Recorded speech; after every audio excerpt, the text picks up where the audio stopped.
Ça dépend des questions. Vous jurez de répondre à toutes les questions sans tabou? Sans tabou. Comme d'habitude. Comme d'habitude. Première question. La dernière émission qu'on avait faite ici touchait un petit peu à la grossesse. Donc la question que je vais lire concerne effectivement une dame qui est enceinte, qui a quelques préoccupations. Bonsoir docteur. Ma femme a fait 3 avortements, c'est plutôt son mari qui écrit, a fait 3 avortements et pour l'instant elle a très mal au ventre. Que faire pour vous voir étant en province? Je vais d'abord commencer par lui dire que le fait que sa femme ait fait 3 avortements de manière successive, ce n'est pas normal. Donc il faut justement penser à des choses comme des aberrations chromosomiques ou alors à un problème de col, le col qui ne ferme pas très bien. Eh bien, pour me voir, écoutez, la dame elle est à Kinshasa. Elle n'est pas à Kinshasa, elle est en province. Elle n'a pas déterminé quelle province. C'est son mari qui écrit. Hein. Et le Congo est tout petit, donc si on est à Lubumbashi, 2 heures après, on est à Kinshasa, et à Kisangani évidemment.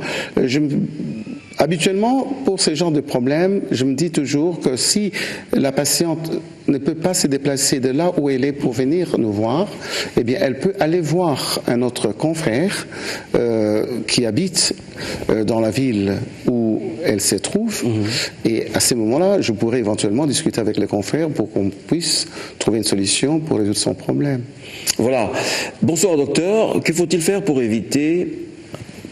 Alors là, il y a beaucoup de questions là-dessus. Je ne sais pas ce qui vous arrive, mais vous avez posé beaucoup de questions sur l'éjaculation précoce.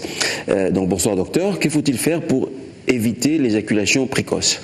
C'est une question de consultation parce qu'il faut savoir pourquoi. Habituellement, c'est psychologique dans 80% des cas, mais il peut y avoir une cause organique qu'il faut découvrir, mais ça se fait dans un cabinet de médecin. Donc absolument, monsieur doit s'approcher de son médecin. Tout à fait. Hein, qui peut lui dire ce qu'il en est. Il y aura d'autres questions dans ce sens-là. Bonsoir docteur. Mon mari fait des éjaculations précoces. Est-ce une maladie? Je ne dirais pas que c'est une maladie, c'est une anomalie. Normalement, vous savez aussi, il faut dire aux gens, on ne sait pas ce qu'on appelle l'éjaculation précoce. Un rapport sexuel, ça va peut-être te surprendre, considéré comme normal, eh bien, a une durée de 3 minutes. 3 minutes. 3 minutes, lorsque vous avez fait 3 minutes, c'est bon. Il y a des extrêmes, il y a des gens qui peuvent aller jusqu'à 2 heures avant de pouvoir avoir sa première éjaculation. La moyenne, quand même, tourne autour de 10 minutes, 15 minutes. Mais il y en a qui, dès l'intromission, eh bien, il a une érection. Dès qu'il pénètre, dans le seconde qui suivent, eh bien, la personne éjacule. C'est précoce. Et c'est traumatisant pour la personne et pour la partenaire. Bien évidemment. Parce qu'il faut dire aussi une chose, c'est que ce que les hommes oublient, c'est que l'homme arrive à éjaculer une seule fois, et parfois très très vite, et doit attendre quelques minutes ou quelques heures avant de pouvoir de nouveau recommencer. Entre-temps, la femme n'a pas atteint son orgasme. Donc elle rentre très lentement dans l'orgasme. C'est pour ça qu'on conseille des préludes qui font en sorte que la femme soit déjà prête au moment où l'intromission s'est faite. De manière à ce que, si vous avez de la chance, vous aboutissez ensemble. Mais habituellement, les hommes vont très vite et les femmes restent sur leur soif. Et surtout quand il y a une éjaculation précoce, ça devient traumatisant. Ça se soigne.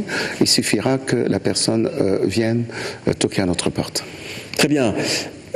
Bonsoir docteur. Comment expliquez-vous le fait que la question, franchement.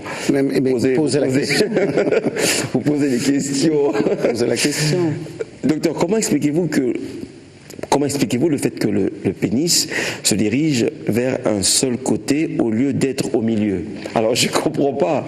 C'est quoi? Vous avez compris la question? C'est une incurvation. Donc, ça fait, vous savez, chacun de nous a son petit défaut quelque part, mais du moment c'est un pénis qui peut entrer en érection, courbé ou droit, ça n'a rien à voir. Peu importe.